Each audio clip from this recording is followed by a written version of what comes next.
Bom, olá, meu nome é Marcela, sou enfermeira assistencial e colaboradora do NEP do SAMU Campo Grande, Regional Campo Grande, e agora eu vou conversar um pouco sobre o atendimento pré-hospitalar de emergências clínicas, as fases da avaliação, não necessariamente todos os tratamentos, mas a gente vai falar da fase sistematizada de avaliação desses pacientes clínicos.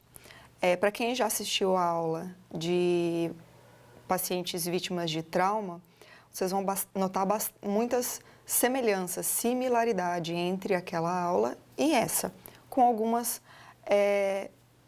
pormenores, algumas particularidades em relação ao paciente clínico. Então, a nossa base de referência para a construção dessa avaliação, ela se deu em cima do AMLS, que é o suporte avançado de vida para pacientes clínicos, tá? Então, o profissional, né? Quais são as características dos profissionais? Quais as habilidades que esse profissional precisa para intervir de maneira otimizada em relação ao paciente clínico? Existem alguns estudos que nos falam que o paciente, antes daquele momento mais crítico da evolução da sua condição clínica, ele passou por cerca de 12 a 18 horas de evolução de um quadro que poderia ter sido intervido, né? Que poderia ter, a equipe poderia ter atuado nesse momento para que se evitasse um desfecho pior, né? Uma situação mais difícil de ser manejada numa fase mais tardia desse paciente clínico. Então, os profissionais, da mesma maneira que no atendimento ao traumatizado, eles precisam ter algumas habilidades. E essas habilidades, elas são adquiridas conforme a experiência desse profissional em campo, conforme a bagagem teórica que esse profissional tem e conforme a situação encontrada. Esses profissionais precisam de todas essas qualidades para poder classificar esse paciente, né? A gente costuma ver muita questão da classificação do risco nas unidades de suporte clínico 24 horas no pré-hospitalar fixo.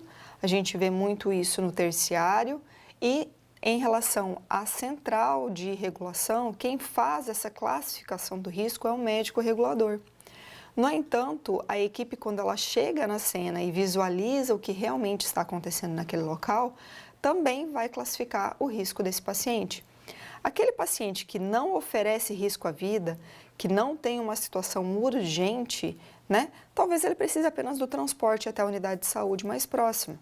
O paciente que talvez tenha alguma lesão que me caracterize uma urgência, mas não não tem um potencial tão grave de piora, né? A gente pode classificar ele como verde, talvez ele seja atendido pelo suporte básico e vai tranquilamente até uma unidade de estabilização.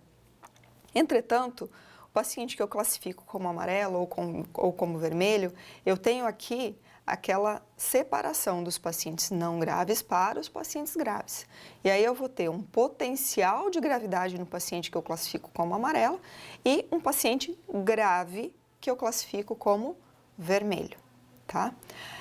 O AMLS, ele traz um algoritmo para que nos guie na avaliação desse paciente clínico, para que nós não deixemos passar nenhum dado importante desse paciente, nenhuma alteração fisiológica desse paciente que possa cursar com uma piora desse quadro. Então, inicialmente, eu vou começar observando esse paciente, né? Vou observar a cena, vou observar qual que é a situação que eu encontro. Antes de mais nada, a avaliação da segurança da cena. No paciente, né, se ele contactua ou se ele não contactua, pelo menos o que os seus familiares e cuidadores vão me dizer em relação à queixa principal, a como esse paciente se apresenta para mim, né? Ele está sentado conversando ou ele está deitado prostrado, inconsciente, ou ele está caído ao solo inconsciente. Então, essa minha observação da cena no momento em que eu entro ou no domicílio, ou na instituição, ou na rua, né, que eu vejo o paciente, eu já consigo ter uma ideia de como eu vou proceder, de como esse paciente pode ser classificado, tá? E aí eu vou fazer uma primeira impressão, que a gente já trabalhou no trauma, nós vamos trabalhar aqui também, em que eu vou identificar e tratar imediatamente aquelas lesões que me trazem risco à vida. Agora, se é um paciente que não tem uma condição que implique em risco à sua vida, eu vou identificar, vou fazer uma avaliação sistematizada da mesma maneira, mas talvez não tão incisivo. Depois que eu faço essa minha impressão inicial e a minha avaliação primária, eu vou fazer uma avaliação detalhada desse paciente. Né? Vou buscar histórico, vou ver a história Sampler, vou ver o OPQRST, que é um mnemônico para a gente não esquecer particularidades da avaliação desse paciente, que nós vamos falar depois. Na avaliação secundária ainda, sinais vitais, exame físico completo e diagnósticos, né? Alguns exames diagnósticos, glicose, eletrocardiograma. Se eu estiver na avançada, eu tenho a possibilidade de fazer um eletrocardiograma de 12 derivações, se a queixa for cardiológica, saturação, mas nunca deixarmos de esquecer esses recursos diagnósticos que nós temos. E no decorrer do transporte desse paciente, a gente vai refinar o diagnóstico diferencial, nós vamos buscar por um diagnóstico, mas o diagnóstico final exato não é o que me interessa. O que me interessa é a condição que o paciente apresenta, o que eu vou fazer para melhorar essa condição e como eu vou levar esse paciente para a unidade terciária. Lembrando que tudo isso culmina com uma avaliação contínua e sistematizada desse paciente. Algumas observações iniciais precisam ser feitas, como a gente trata de pré-hospitalar. Em todas as aulas de pré-hospitalar, a gente vai falar de avaliação da cena. Por quê? Porque a segurança é primordial. A segurança é a nossa máxima. Nós nunca vamos entrar em um ambiente em que algo possa implicar na nossa insegurança. Então, a gente vai observar durante o deslocamento a questão de segurança, a chegada no local, a sinalização da viatura, a solicitação de apoio, as nossas comunicações com a central de regulação em relação a outros recursos necessários e sempre a utilização obrigatória e completa do EPI. Nosso uniforme completo, coturno, óculos, máscara, luvas, tá? São critérios essenciais e de qualidade da nossa assistência para esse paciente. Na primeira impressão, o que eu vou buscar então, né? Quais são as perguntas que eu faço num primeiro momento para que eu possa me preparar para atender esse paciente? Então, as perguntas principais é possível que esse doente evolua para uma PCR? É possível que ele evolua para o óbito? Qual será o pior desfecho possível para esse paciente? Né? Então, se eu chego num domicílio, o paciente ainda não está parado, qual é o pior desfecho para a gente? O pior desfecho para a gente do pré-hospitalar sempre é a parada cardiorrespiratória e a não reversão dessa situação. Né? A condição do doente é uma emergência ou não é uma emergência? Eu preciso qualificar essa intervenção. Eu vou gastar recursos em um ambiente não controlado para atender uma situação que não é uma emergência? Ou eu vou levar esse paciente que não me conceitua uma emergência para que ele seja atendido num ambiente controlado, por exemplo, uma unidade de pronto atendimento em que ele tem mais recursos, mais equipe para ser atendido, né? Há uma necessidade imediata de intervenção médica?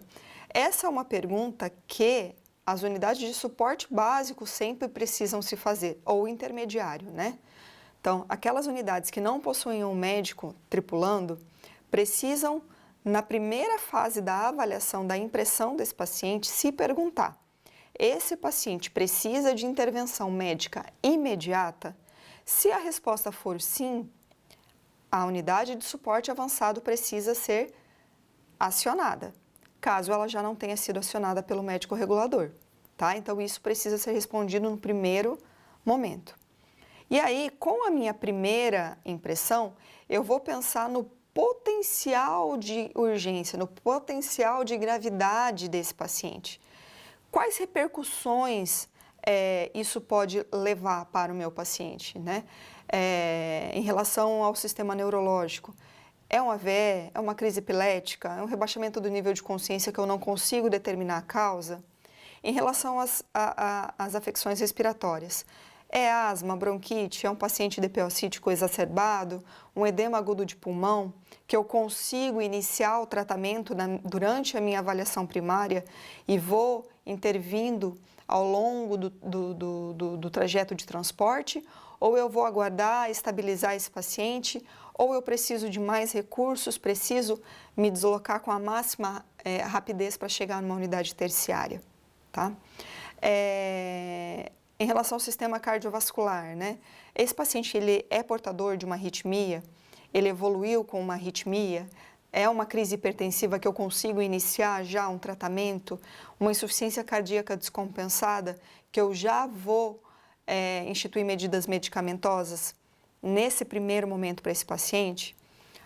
Condições metabólicas que são muito comuns no nosso dia a dia, a hipoglicemia. Todo mundo atende pelo menos umas 2 ou 3 chamadas de hipoglicemia por dia no plantão. Então, a hipoglicemia, ela precisa de uma intervenção aguda, precisa de uma intervenção muito ativa da equipe para que seja revertida, visando assim evitar maiores complicações, principalmente neurológicas, para esse paciente, tá? Intervenções toxicológicas, né, intoxicações exógenas,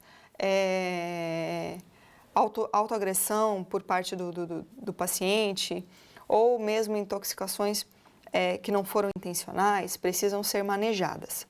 Quando nós falamos em avaliação de paciente clínico, pelo AMLS, ele não traz exatamente a denominação de avaliação primária. Ele vai trazer para a gente a questão da avaliação detalhada. Nessa avaliação detalhada, nós vamos passar por várias fases que lembram muito o mnemônico do ABCDE do trauma. Na verdade, a sequência é muito parecida. Então, a gente vai fazer esse exame primário partindo do princípio do nível de consciência desse paciente. Na nossa primeira impressão, esse paciente responde ou não responde? Quando eu falo responde ou não responde, eu estou tentando qualificar esse paciente como consciente ou inconsciente. E isso é extremamente determinante nas minhas ações a seguir. Identifiquei o nível de consciência do paciente, responde ou não responde, eu vou passar para a próxima fase da minha avaliação do meu exame primário, que é o A de via aérea, o B de ventilação, o C de circulação-perfusão e o D de avaliação neurológica. Então, vamos começar pelo nível de consciência. Como que eu vou testar a responsividade de um paciente clínico? Da maneira mais fácil que existe, chamando por ele. Então, eu vou tocar nesse paciente e chamá-lo verbalmente. Como que eu vou tocar? Nos ombros. Então, eu vou tocar nos ombros, chamar esse paciente pelo nome e vou observar se ele me responde ou se ele não me responde. Ele pode estar inconsciente, mas emitir algum som, né? Se ele tiver alteração verbal na escala de Coma de Glasgow. Ou ele pode estar acordado, com os olhos abertos e não me responder. Então, eu preciso fazer essa avaliação inicial da responsividade chamando pelo paciente. Para isso, a gente vai fazer algumas perguntas, uma sequência de avaliação, né? Então, eu vou fazer perguntas curtas de fácil entendimento. Senhor, senhora, qual é o seu nome?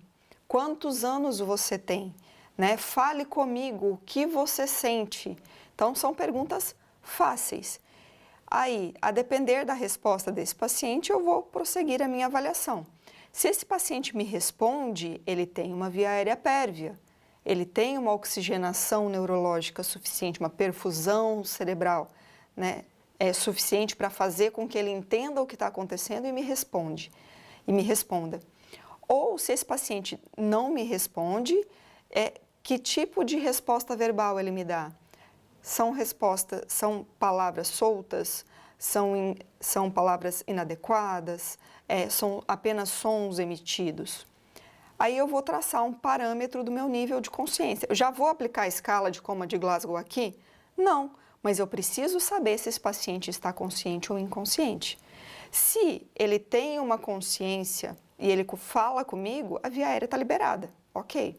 Agora, se esse paciente está inconsciente, eu preciso novamente me certificar que ele não está em parada cardiorrespiratória. O que eu vou fazer a seguir? Checar respiração e pulso. Se esse paciente não respira e não tem pulso, a gente vai entrar no algoritmo DPCR.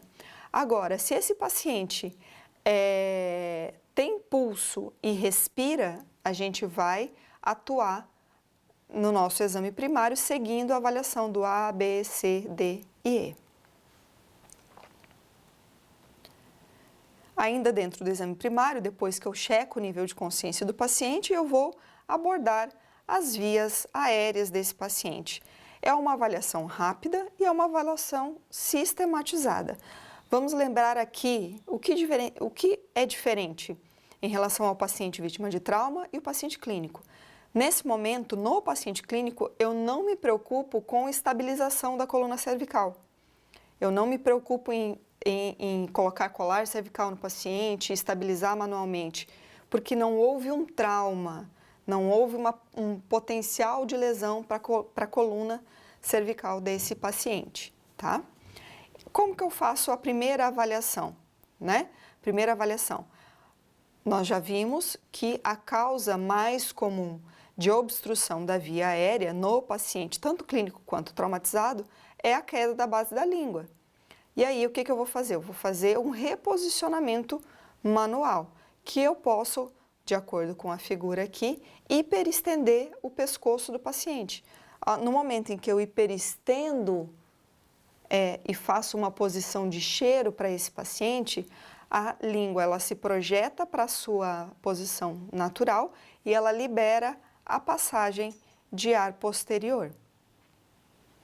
Posso utilizar os mesmos adjuntos que eu utilizaria no paciente traumatizado. Porém, é mais fácil para a gente utilizar uma sonda de aspiração flexível, por exemplo, aqui para o paciente clínico. Então, eu posso precisar aspirar secreções das vias aéreas, restos alimentares, retirar objetos com a pinça de McGill dessa via aérea, por exemplo, uma dentadura, um dente, uma bala, um pedaço de alimento maior que possa estar obstruindo essa via aérea. Vou colocar, se esse paciente é um paciente inconsciente, para que eu não precise manter a hiperextensão da cabeça e possa atuar de maneira otimizada em relação à próxima fase da avaliação, vou colocar a cânula de Guedel nesse paciente, se for inconsciente. Contraindicações, qualquer nível de consciência ou se esse paciente tenha sido, se a chamada para esse atendimento tenha sido uma suspeita de obstrução de via aérea por corpo estranho. Se for uma ovace, a gente não vai utilizar cânula de Guedel, nem no adulto, nem na criança. Recursos avançados continuam sendo os mesmos, né? Máscara laríngea, que o enfermeiro treinado pode abordar no paciente, e o tubo traqueal, que é a intubação orotraqueal e que vai me otimizar o controle de abertura dessa via aérea e também de ventilação desse paciente. Em relação, então, para a gente fechar, abertura e manejo da via aérea. Reposiciono com hiperextensão, aspiro se precisar aspirar, né, retiro corpos estranhos, se precisar retirar, introduzo a cânula de Guedel, de acordo com a medida e com a técnica adequada, e caso esse paciente permaneça inconsciente, aceitando a cânula de Guedel, e a depender da avaliação da equipe, vai se optar por uma abordagem avançada da via aérea. Nossa terceira etapa de avaliação, nós vamos avaliar o padrão de ventilação desse paciente, né? Seguindo todas as fases do nosso exame físico, inspeção, palpação, percussão e ausculta. Vamos encontrar o problema e vamos tratar imediatamente esse problema, se for preciso, com dispositivos invasivos ou com dispositivos básicos, a depender da complexidade, tá? Antes de mais nada, na inspeção, eu vou avaliar o padrão respiratório desse paciente. Lembrem-se, quem trabalha no pré-hospitalar não se atenta à quantidade, a parâmetros quantitativos nesse primeiro momento. Eu vou avaliar parâmetros qualitativos. Então, eu vou observar o padrão respiratório desse paciente e vou estimar se é um paciente que está apneico, que não tem movimentos respiratórios, e aí imediatamente eu já passo para uma ventilação por pressão positiva assistida, ou se é um paciente que está bradipneico ou taquipneico. Se ele tiver uma frequência abaixo de 10 ou acima de 30, também está indicada a ventilação por pressão positiva, tá? Vou avaliar o ritmo dessa ventilação, fazer a ausculta de todos os campos pulmonares, identificar se é um problema de trajeto respiratório, de parênquima, se é um problema de trauma anterior, que pode ter evoluído, se é um problema clínico, se é uma pneumonia, se é uma asma, se é um DPOC, se é um edema agudo de pulmão. E aí, alguns sinais de alerta em relação à ventilação do paciente que vai me chamar a atenção para uma piora desse padrão respiratório, que é a assimetria de ventilação, ou seja, eu tenho um hemitórax ventilando em descompasso com o outro, ou assimétrico, né? A batida de asa de nariz muito presente na criança, a agitação psicomotora do paciente pode ser por falta de oxigênio. Então, às vezes a simples colocação de um suporte de oxigênio já melhora. E a fala entrecortada, aquele paciente que não consegue completar uma frase ou simplesmente uma palavra, porque tem algum problema dentro do B, da avaliação respiratória. Quais são os recursos de ventilação, então, que a gente vai utilizar aqui agora? É importante que a gente, nesse momento da avaliação do paciente, instale um oxímetro de pulso para avaliar a saturação e a evolução de melhora desse paciente. Então, eu coloco o oxímetro de pulso primeiro, enquanto eu estou avaliando, e observo quanto que ele está saturando. E faço a minha intervenção. Com a minha intervenção, eu vou reavaliar essa oximetria e verificar se a minha intervenção está melhorando o padrão oximétrico desse paciente. Como eu falei para vocês na outra aula, a instalação de máscaras de Venturi, ela está proscrita nesse momento, principalmente por causa da dispersão de aerosóis no ambiente. Se nós formos considerar que esse paciente está sendo assistido dentro de uma ambulância, que o espaço físico é muito pequeno, e nós formos dispersar aerosóis no ambiente, nós estaremos muito mais expostos em relação à segurança da nossa equipe a adquirir infecções respiratórias, tá?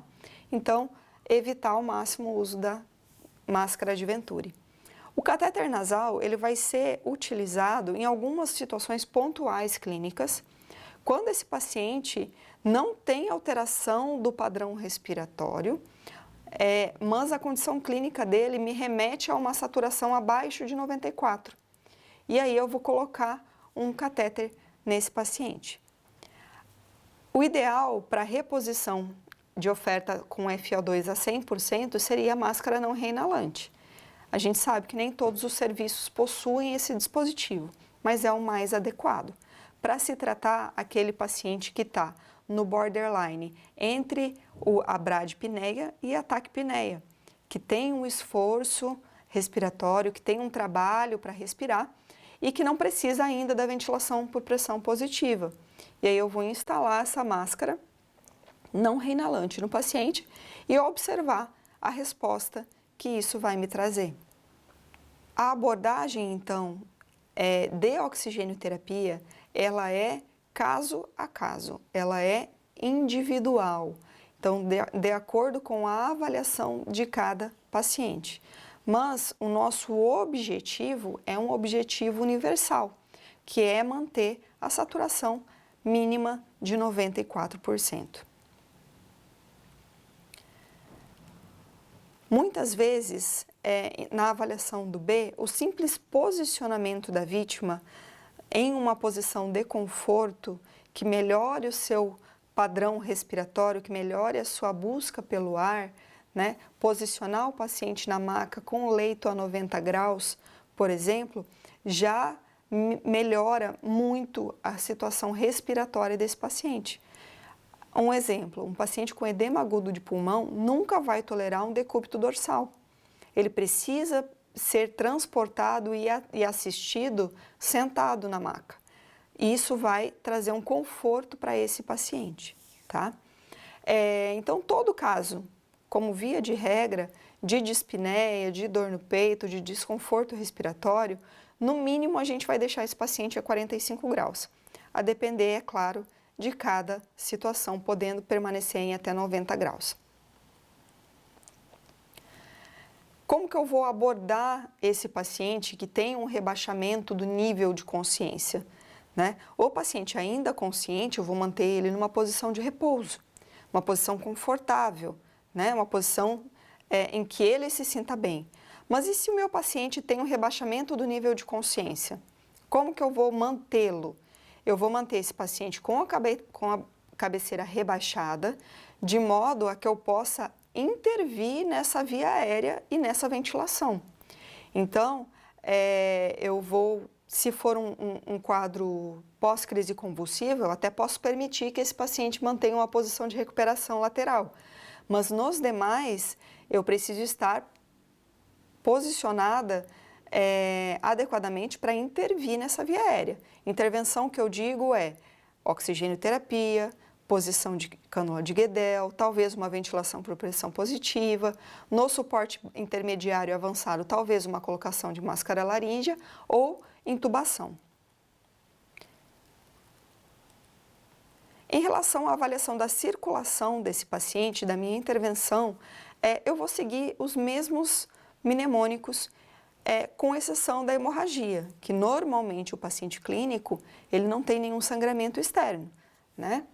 Agora, se houver um sangramento, por exemplo, um sangramento nasal, uma metrorragia, uma suspeita de HDA, uma hemorragia digestiva alta ou baixa, né? A gente precisa pensar, mas hemorragias externas são mais difíceis no paciente clínico. Então, eu vou avaliar os 3 P's, pele, pulso e perfusão, naqueles mesmos critérios. O que eu avalio na pele? Eu vou avaliar a coloração, eu vou avaliar na criança se é uma pele rendilhada, moteada, se tem cianose, lembrando que a cianose é um sinal tardio, é um sinal de que eu vou ter mais trabalho para estabilizar esse paciente. Na perfusão, eu vou avaliar tempo de enchimento capilar. Enchimento capilar menor que 2 segundos é normal, acima de 2 segundos é diminuído ou lentificado. Vou avaliar o pulso, sua frequência, seu ritmo, sua qualidade. Esse pulso que eu estou conseguindo avaliar é periférico ou é central? É um paciente que tem pulso central, mas tem pulso periférico ausente? Então, eu já preciso classificar esse paciente. É um paciente clínico, mas que eu continuo classificando ele se ele está em choque e se ele está compensado ou descompensado. Aqui também, na avaliação da circulação, eu vou instituir condutas de enfermagem. Vou pegar um acesso venoso nesse paciente, porque provavelmente eu vou precisar fazer medicações, talvez reanimação volêmica, talvez precise expandir esse paciente agressivamente, né? Então eu preciso de um acesso venoso aqui, tá bom? O líquido de escolha, né, o cristalóide de escolha é o Ringer lactato. Não existe preocupação nesse momento com hipercloremia, hiperlactemia, porque para que a gente faça isso artificialmente no paciente são necessários grandes volumes de Ringer lactato, que não é o caso dos nossos pacientes clínicos, tá? Vou promover a avaliação neurológica desse paciente utilizando a escala de coma de Glasgow naqueles 3 parâmetros de avaliação: avaliação ocular, avaliação verbal, avaliação motora. Classifico como uma alteração grave e com indicação de proteção de via aérea no paciente com Glasgow igual ou menor a 8. Com um paciente com Glasgow entre 9 e 12, a gente vai avaliar a necessidade de intervenção em relação à intubação, a depender da minha suspeita diagnóstica. E um paciente com Glasgow de 13 a 15 é aquele paciente que a gente vai observar para buscar mais informações e aí, quem sabe, formar um diagnóstico. Outras escalas existem e podem ser utilizadas, como, por exemplo, a VDN, né, em que você avalia se o paciente está alerta, se tem resposta verbal à dor ou se ele não está reativo. Seguimos para todo paciente, para todos os pacientes com alteração na escala de coma de Glasgow ou do AVDN, a gente vai fazer a avaliação pupilar e vai fazer a glicemia capilar desse paciente. São 2 obrigatoriedades. Para todo Glasgow menor do que 15, a gente vai fazer avaliação da simetria e reatividade à luz, tamanho pupilar, e obrigatoriamente glicemia capilar, porque pode ser uma hipoglicemia facilmente revertida com glicose. Tá? Então essa é a nossa avaliação, nosso exame primário desse paciente. Essa é a nossa primeira etapa da avaliação do paciente clínico. Partindo para a segunda etapa, que nós chamamos de avaliação secundária, nós vamos buscar dados quantitativos que vão nos auxiliar no fechamento de um diagnóstico, em uma hipótese diagnóstica. O que poderia ter impacto direto na vida do paciente, nós já identificamos na avaliação e no exame primário e já intervimos. Intervimos na via aérea, na respiração, na circulação, na avaliação neurológica. Aqui, na avaliação secundária, nós vamos quantificar dados e buscar fechar um diagnóstico, um refinamento diagnóstico desse paciente. Começamos pelos sinais vitais. O que eu vou avaliar desse paciente? Pulso, respiração, temperatura, pressão arterial. Em relação ao paciente clínico que possua dor torácica ou desconforto torácico, é obrigatória a verificação da pressão arterial nos 2 membros, membro superior esquerdo, membro superior direito, e que se avalie simetricamente os pulsos desse paciente, para descartar dissecção de aorta. O histórico do doente, a anamnese desse doente e a história prévia vão me dizer muita coisa do que eu estou observando, do que eu estou avaliando e do que pode vir a acontecer com esse paciente. Quem vai me dar esses dados? Se o paciente estiver consciente, prioritariamente ele.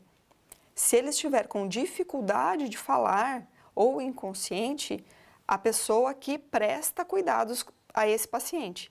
Sempre tem que ser aquele que mais pode me dar recursos, né? O cuidador mais próximo daquele paciente.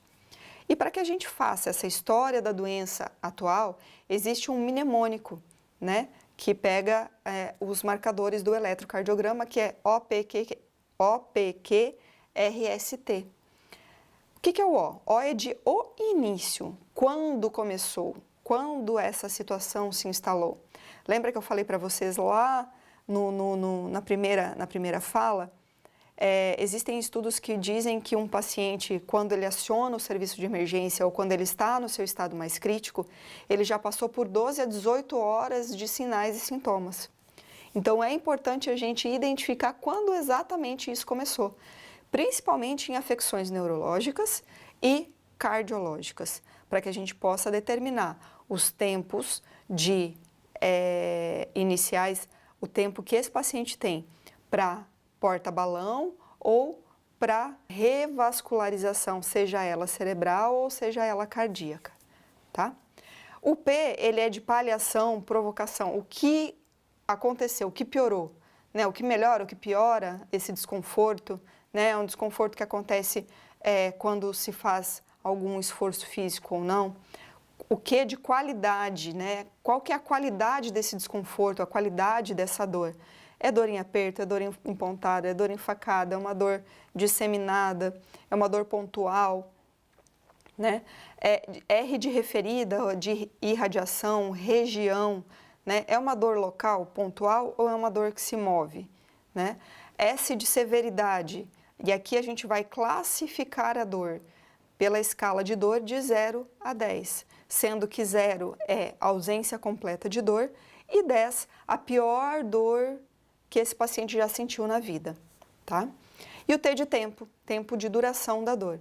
É uma dor que piora com alguma situação ou então é uma dor que tem 10, 15, 20 minutos ou não, é uma dor que essa pessoa já tem a vida inteira.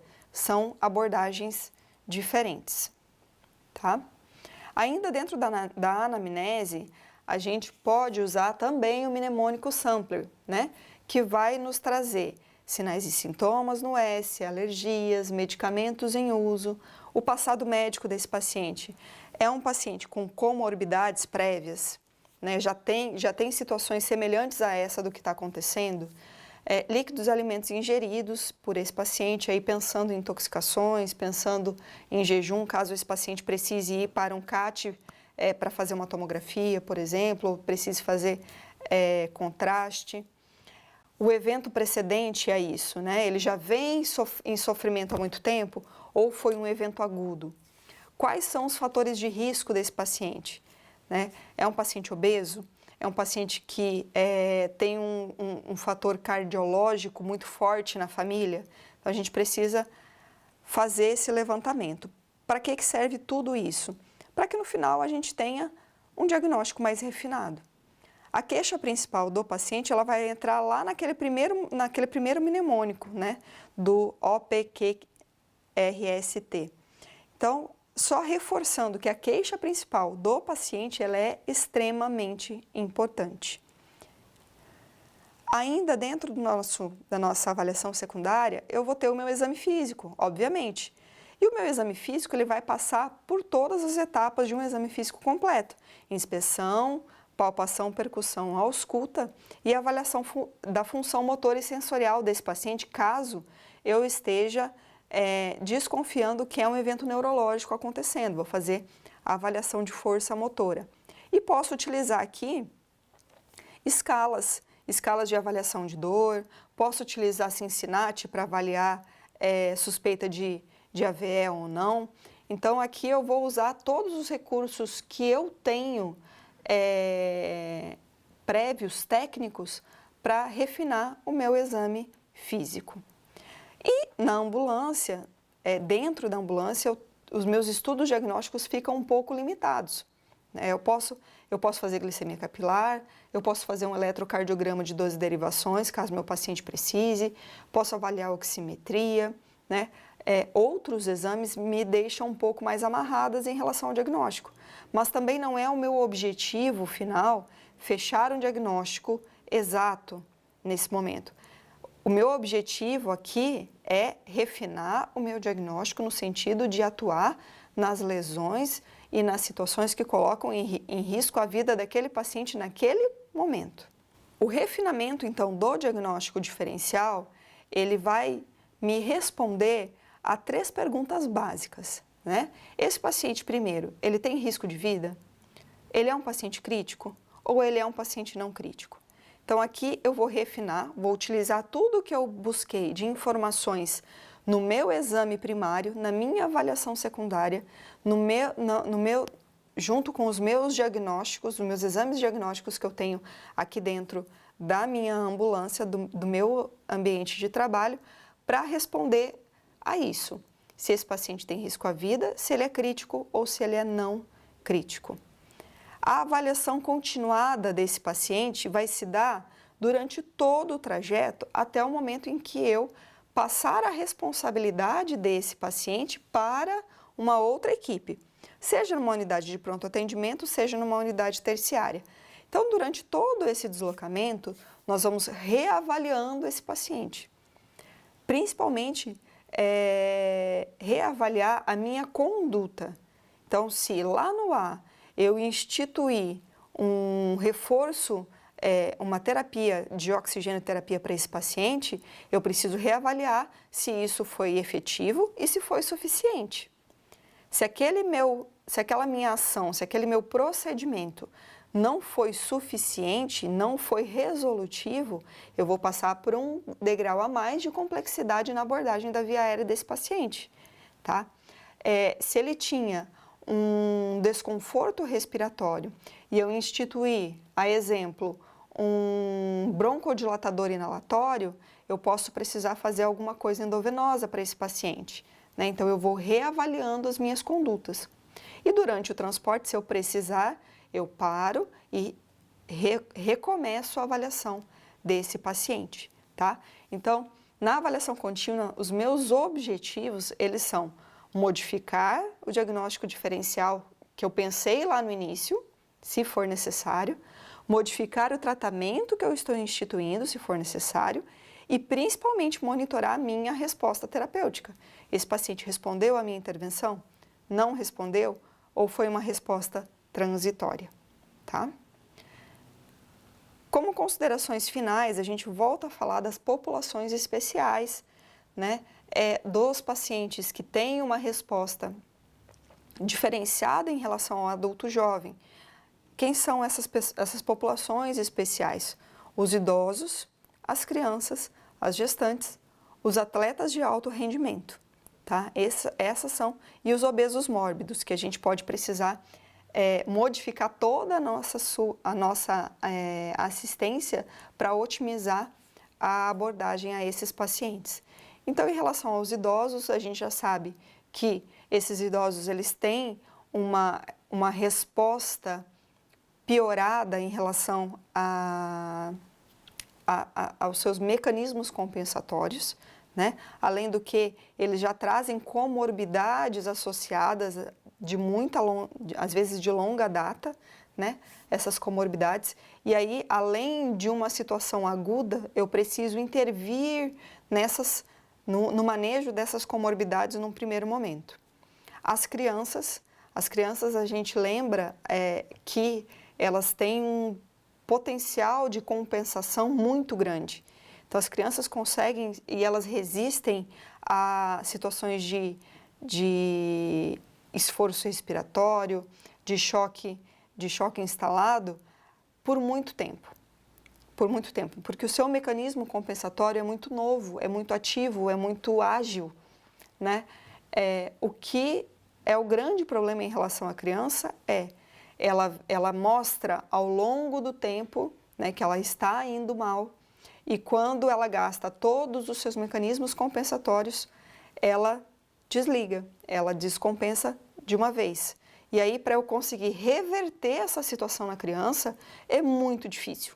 Muito difícil. Uma criança que chega a um padrão respiratório muito ruim, a um estado de choque grau 4, a um nível de inconsciência, para que a gente possa reverter essa situação, essa equipe precisa ser muito bem treinada e ter muito bem, dentro da sua assistência, as particularidades da criança claras, tá?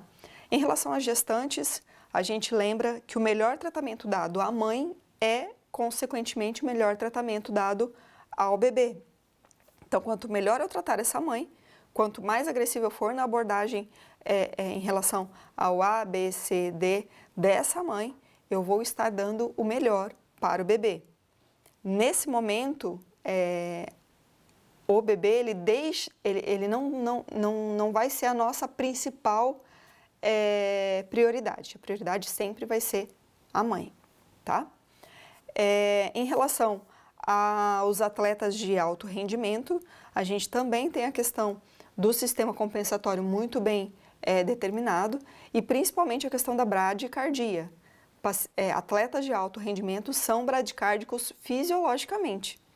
Então, eu não posso esperar um atleta fazer 100, 110, 120, 130 de frequência para intervir, por exemplo, em uma suspeita de choque. Tá? E os obesos, todos eles, os obesos, eles trazem muitos desafios para a equipe no momento do atendimento. O desafio começa lá na abordagem da via aérea, né, com uma via aérea mais difícil, com um acesso ao exame físico torácico muito difícil, acesso a vasculares que trazem muitos desafios para a enfermagem, né, o acesso a um acesso vascular permeável num paciente obeso. Né? Então, nós precisamos ter em mente os planos B quando a gente atende esse tipo de paciente. Então, se eu não consigo um acesso periférico, eu tenho que pensar num acesso central, eu tenho que pensar numa jugular externa ou até mesmo numa jugular interna. Eu preciso pensar que frente a uma via aérea muito difícil de um paciente obeso, eu preciso modificar a posição desse paciente. Talvez ao invés de descer ele a 0 graus na maca, seja melhor para a intervenção da via aérea manter esse paciente rampado, né, numa rampa mais alta, com coxins para melhorar a visualização da via aérea. Então, nós precisamos adequar para cada população do nosso atendimento situações especiais, porém seguindo sempre uma mesma lógica sistematizada de avaliação. Os medicamentos que mais nos trazem problema hoje são os beta-bloqueadores, né, daqueles pacientes que já são beta-bloqueados, né, e principalmente pacientes que fazem uso de antiagregantes plaquetários, né, de Marevan, de clopidogrel, de AS, que pioram o sangramento e o manejo do choque. Não posso deixar de falar no transporte seguro, né, o paciente ele tem direito a ser transportado de maneira segura da cena até o local onde ele vai ser assumido por outra equipe. O transporte seguro diz respeito que esse paciente precisa estar fixo na maca com cintos de segurança, essa maca fixa na base, no solo, no chão da viatura, né? Os profissionais que estão assistindo esse paciente precisam estar com seus cintos de segurança também. Os equipamentos presos para que não caiam em cima desse paciente e o transporte feito pelo socorrista precisa ser tranquilo. Né? Mesmo que nós desloquemos em código 3, na nossa prioridade máxima, é muito ruim para o paciente movimentos de solavanco, em que a ambulância freia bruscamente e acelera bruscamente. Isso é muito ruim, principalmente para aqueles pacientes instáveis, que eu estou trabalhando para uma estabilidade hemodinâmica. E, por fim, todos esses pacientes precisam e têm direito ao seu registro completo. Tudo que eu encontrei na cena, tudo que eu avaliei no meu exame, tudo que eu instituí de terapia, como esse paciente me respondeu, se foi necessário reavaliação, se foi necessária reintervenção e como ele foi recebido no local de destino. A passagem do caso para o médico regulador e para o médico ou a equipe que vai receber esse paciente também precisa seguir uma ordem lógica. Qual é a ordem lógica? A ordem que eu avaliei. Então, eu vou contar a história desse paciente com a minha primeira impressão, com a minha avaliação primária detalhada, meu exame físico, minha avaliação secundária, meu provável diagnóstico, né, o que eu acho que esse paciente tem, e tudo que aconteceu no transporte desse paciente até o destino final. Ok? Essa era a aula. Muito obrigada.